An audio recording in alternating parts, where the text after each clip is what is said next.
To try not to do is put it in at an angle, because that means the bottom part of the blade will cool faster than the top part of the blade, and the blade will curl. That's not cool. You want it to be straight, so you need to plunge it in vertically. And it's okay if part of it is not submerged? After you get into the water, then you can just let go. But it'll go tss, and so we're going to drop it in here. Yeah, or you can put it at an angle like that. But definitely you don't want to tilt it as it goes in. Okay, jam it in there. You can probably see better than I when it's red hot.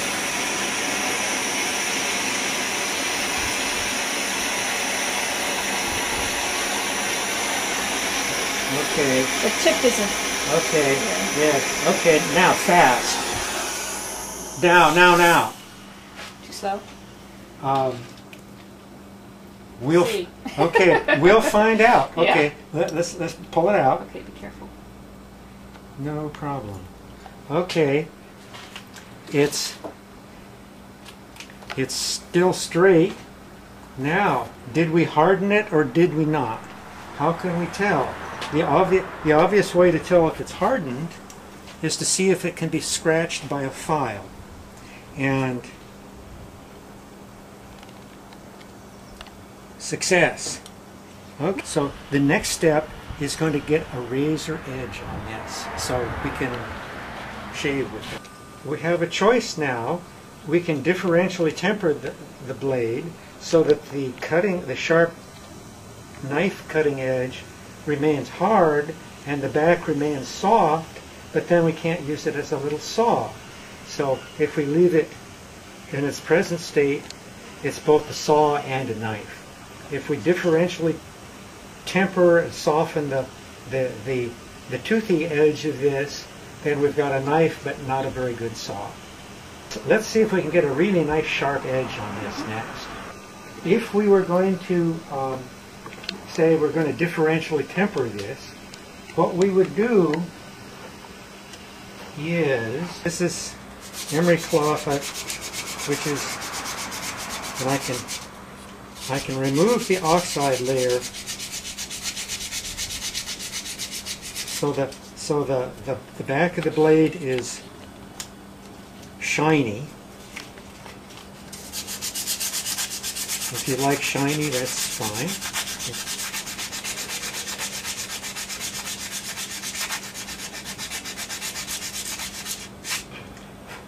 There. So now we can see the bare metal. Now, if we heat steel, we can get a clue of how hot it's getting by the color of the oxide that forms on the steel. And if it turns blue, get a blue layer, that's about right for differential tempering. And of course you don't want the blue layer to get into the cutting edge, because that would soften it. So the purpose of differentially tempering is so that the back of the blade, the part covered by my finger, is not quite so brittle, and that says it doesn't break quite as easily. But let's see if we can get this thing nice and sharp now. It's the sequence of sharpening stones we'll use to put a nice sharp edge on this. We started off, after the file work, we started off with the really coarse carborundum stone. Then the next thing is some water. These are water stones. So here is a medium coarse aluminum oxide stone. Got from a flea market. And I can tell just by the way this thing sharpens that we have a nice hard edge.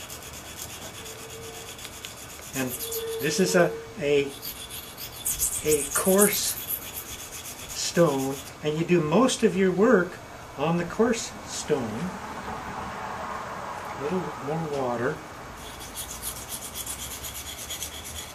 The purpose of the water is to keep the pores in the stone open. Now, and this feels okay.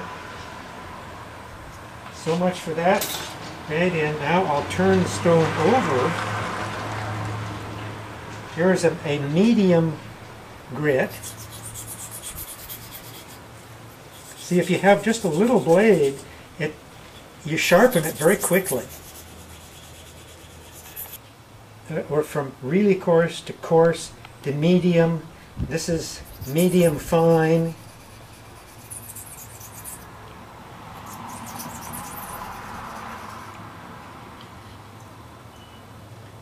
To fairly fine.